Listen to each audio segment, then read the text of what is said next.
Man, it's been a minute. It's been just over a week since I've had a jog,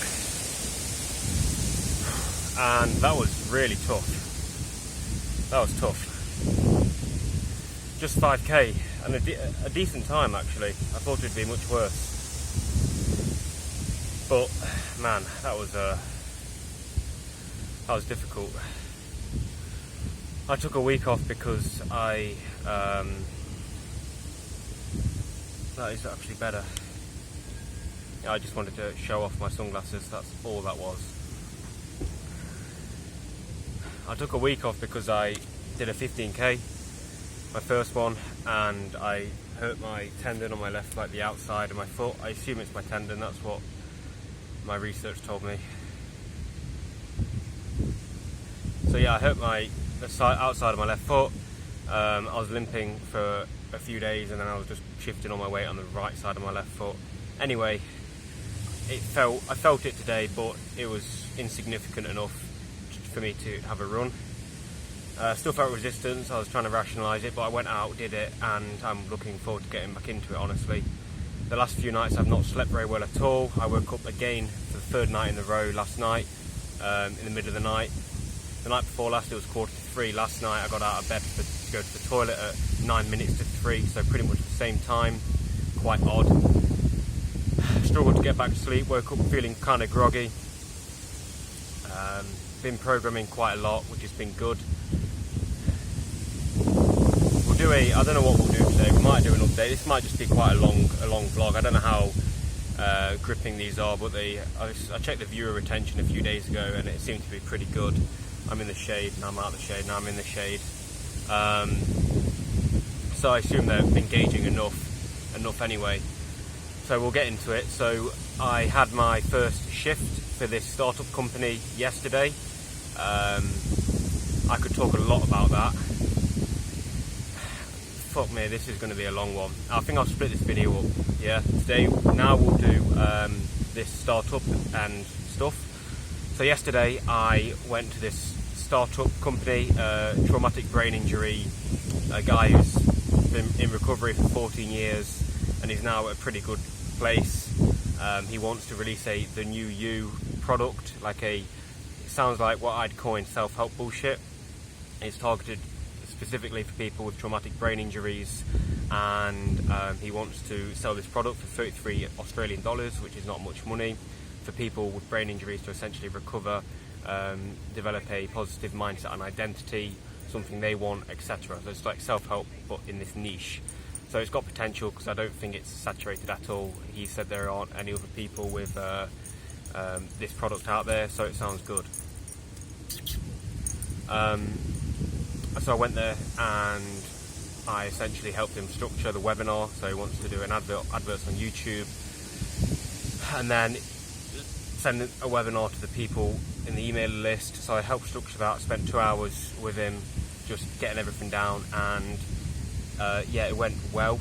It did go well, we got stuff done. It was like an hour cycle there, an hour back, so it's 4 hours, just over 4 hours total. Yeah, about 4.5 hours total. Apparently I made money, $50, but I didn't see any money yesterday, so maybe I'll get paid at another point. Now, this is what I want to talk about. When I was cycling home, as soon as I left and as soon as I got back on my bike, I felt a sense of relief. I felt like, time is back in my hands now. I've got my time back. And it felt like a relief. That's the best way to put it. And on the way back, I realised something. Before I get into this, I'll just preface this with something. All the learning we do, all the books we read and stuff, when we're doing it, we might not, a day or two later, we might not remember anything that we read or very little of what we read. But I do believe that it has a subconscious effect. It affects you without you knowing it, but without your being aware of it, okay? So you can study a philosophy book, and I can study Hegel's Phenomenology of Spirit for a year, let's say, and afterward, 2 months down the line, if I don't touch any philosophy or if I don't keep revising it, I can just forget everything in the book. But I do believe it would have had a significant subconscious impact. It would affect the way you perceive the world, potentially. potentiality to do that, a great potential to do that, but you're not consciously aware of it. So why I say that is because when I was cycling home yesterday, I had just the pretty acute realization, almost palpable, of I never want to work for anybody again. And I was thinking about this on the jog just now. I was thinking, if this guy, let's call him this CEO, I guess, the starter of this startup company, if he offered me $100 an hour for 100 Australian, so just over 50 quid an hour, to do this stuff, it felt quite not meaningful. It didn't really, I don't know what it felt. I was quite good at it, considering it was my first session. It felt like I felt pretty in control and able to direct the session and stuff, and it felt like I was good at it. I felt good at it because it was like self-help stuff really, and it was pertaining to my writing and stuff, so I felt quite confident in what I was doing. But nevertheless, even if it was $100 an hour, and he said to me, yeah, this is $100 an hour, I'd go, it doesn't really matter. I'd probably still turn it down in hindsight, or if this was like a full-time job. And I realise it's because I'm investing my time into somebody else's dream, not my own dream, and I think that's the crux of it. Because after I quit that company, after I leave the company, or whatever, and it's not something I want to do forever, I'm going to be back with some experience, probably just to work for another company. And no, I realise I'm learning about my potential, that it's essentially unbound, and working for other people and being in negative environments and being around negative people just impinges upon your worth, your potential. And it really does. I know these are terms that are just thrown around in the self-help sphere so much, potential, vibe, energy, whatever the fuck the words are. Mainly let's say potential, self-worth and stuff. But it's really true. So yeah, I got an email last night and he was very enthusiastic. He sent it to everyone in the company, not just me, so there were two other people. It was like, wow, Luke, in the 14 years I've had this brain injury, I've never met anyone who has your level of like understanding of what I've been through, or who can articulate my thoughts for me. You have just such a level of understanding. And he sent that to Antonio, and he was like, no, he even put in, not even parenthesis, but he put like, not to draw back anything from Antonio and Mahesh, the other two guys, but with Luke it was just, it clicked. And yeah, I felt that. I did understand he was talking to me, and I was like, oh yeah, this. And he was like, yeah, that's what I mean. Yeah, that's what I was exactly thinking. Yeah, perfect. And when I'm told that, I'm like, okay. It's not like, oh yes, this is what I'm doing. This clicked, so this is what I should be doing. It's like, no. Okay, cool. So I can click with people, and maybe I have some amount of intellect and can have intellectual conversations, but it doesn't mean that a whole lot to me. It's like sometimes when I'm having intellectual conversations, something a bit more than shallow, with a bit more depth. I mean, I had one this morning, a bit of one. It was just talking about like, I don't know, the rat race and all that shit that's been talked about a million times. And I was just like, internally I was like, this is a bit cringy. But to other people that might be like, oh man, yeah, I know what you're saying, wow. And I don't know, I just feel like, okay, I don't want to, have people like, oh yeah, Luke, give me your time, give me your energy, because I want to be like, no, I've got my own shit to sort out and focus on, you know what I mean? And I do. I realise now I fucking want to find some means of self-employment, and I believe that will be in software engineering, building websites, etc., front-end stuff, back-end stuff, full stack then, mainly front-end I believe. And I don't want to be investing my time and energy into other people's pursuits. So I sent an email back this morning to this Rue, CEO, and I basically said, yeah, it was a good session, I agree with you, but I put like, I'm getting basically not paid, and I'm getting 3.3% of the total revenue of the company, and there's not even a product to sell at the moment. There is no product to sell. And I was like, yeah, well, I assume that the way it was conveyed to me was that I'd be doing only a little thing. I'd be doing enough work in proportion to my share of the company. You know, I hope you understand.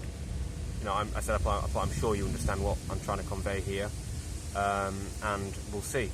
But I can't let myself get trampled on, because it's quite easy to have a lot of value and someone just say, oh yeah, you're amazing, come work for me, come, you know, share value with me, and you're like, oh yeah, I'm good at this, I can do it, and you're like getting paid, and you can be like, oh yeah, I'm getting $50 an hour or $100 an hour, this is all fucking good.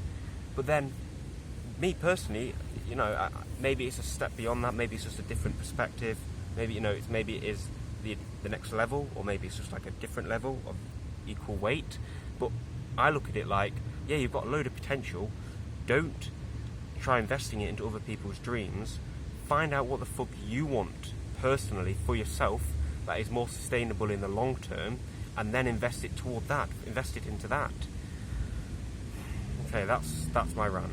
That's I think that's that done. So yes, I'm going to continue working and learning this Kajabi, which is a come over for a tea on the weekend. I don't think I want to come over for a tea. Again, like, I sent a text to this guy this morning, like, oh hi, been since we last spoke. And as soon as I sent it, I was like, he's going to invite me over. And I just, at the moment, I'm not bothered about going and socialising. And, you know, like this, there's a girl this morning in the hostel, and she was like, oh yeah, we're roomies now, and I was thinking like, okay, she's getting like, it's like I'm more close to her now. I was thinking like, oh, if she came on to me or whatever, or implied that, then I was thinking like, no, I'd want to reject her. Then I was thinking about my past self, which has been basically, oh yeah, but you know what you like to do, when you get in bad times, you focus on just like the sex and how long ago it was since you had intimacy. So just do it, even though you don't want to do it. So you know, when you're feeling insecure, you won't be so insecure. But now I'm like, no, I don't want that. It's not just distraction, but I don't click. I'd be doing it out of inauthenticity. So yes, at the moment I don't want social distraction. I don't care for girls. They're not on my mind. I mean, fuck me. I don't think I haven't jacked off in like, it must be coming up to a month now, and there's been no temptation to, not once. I just seem to be focused. I mean, I've got this app on my phone called Detoxify, and I've got it on my computer as well. It's called like Detoxify Porn Blocker, but I've got it on ultra extreme mode, which it blocks me going on Reddit, it blocks me going on Instagram. I can't go on like shit, you know what I mean? Not even in incognito or anything. And porn, you can't even type in like ass on Google images. Nothing will come up. You know, maybe a bikini photo. That's it. And I have no temptation to get rid of this blocker. I've just removed temptation. And then yeah, I'm trying to just check. Essentially, I went on it this morning to send a friend a message that was in the room, like a paragraph, like a copy and paste thing. But I'm trying to check Messenger like twice a week. I'm not going on WhatsApp much. Essentially, I've disabled YouTube on my phone. I will watch it now and again, but even this morning when I was watching YouTube for a couple of videos, I realised I got bored, and I'd actually have preferred to have read. So at the moment we are going up. I'm trying to give myself 6 hours of work to do a day, programming work, but that will also entail this startup work as well. So I've got a stopwatch on my Chrome extension. And maybe this is naive, maybe I'll keep this up for a few days, a week, and I'll go, man, that was just too much. I hope not. I believe this is sustainable, given that I keep distraction just away from me, keep my priorities in check, and hopefully my environment stays the same. There's a new person checking in this weekend. 3 people from the hostel moved into not my room, the room I'm in, because the rent's gone down in this room because it's the biggest room. It's a 12 dorm. There are now like 6 people in the dorm. I've still got my own little section, which is good, but the more people that come in I won't have, and I pretty much also, I don't want these restrictions to be eased, because I don't want the opportunity to go out and drink, because as soon as the restrictions are eased, people will be celebrating. People are going out and getting a drink and stuff, and people say, "Oh, Luke, come on out, man. Oh, don't put so much pressure on yourself. Oh, you're still getting up at that time? No, just have a lie-in." I don't want any of that. I know long term, I want self-employment. I want to be able to I was talking about it this morning. I want my converted van or whatever, and I want to just fuck off wherever, live in that, convert it so it looks decent, looks good, and it looks for what I want it to be. It looks how I want it to be, and I just want to travel, work from my laptop. That is, when I look in the future, like a couple of years ago, I had a bit of a vision like this when I didn't know what to do after my internship. When I was in a bad state, I was like, okay, find something to strive toward. And I was like, okay, get a van, convert it, whatever, and travel the world or whatever. And back then I was like, that's inconceivable, that could never happen. Now it fucking can happen. There's a potential on like Upwork for these work opportunities, and if I get good enough and I put the time in, be so good they can't ignore you, Mr. Cal Newport, it's possible. Why wouldn't it be possible? But it is also possible that my environment can fuck up, my self-discipline can fuck up, and in a week's time I can go, let's just jack off, let's just watch a load of YouTube. 2 weeks time, they're open, or whatever, Bouldering's open, or Bouldering Wall is open, let's go down there and spend 6 hours down there. I need to be strict. That was a pretty intense 60-minute rant, so I'm going to do another video now with a body update and talking about something else I was going to talk about in this video but decided not to, so hopefully I remember that.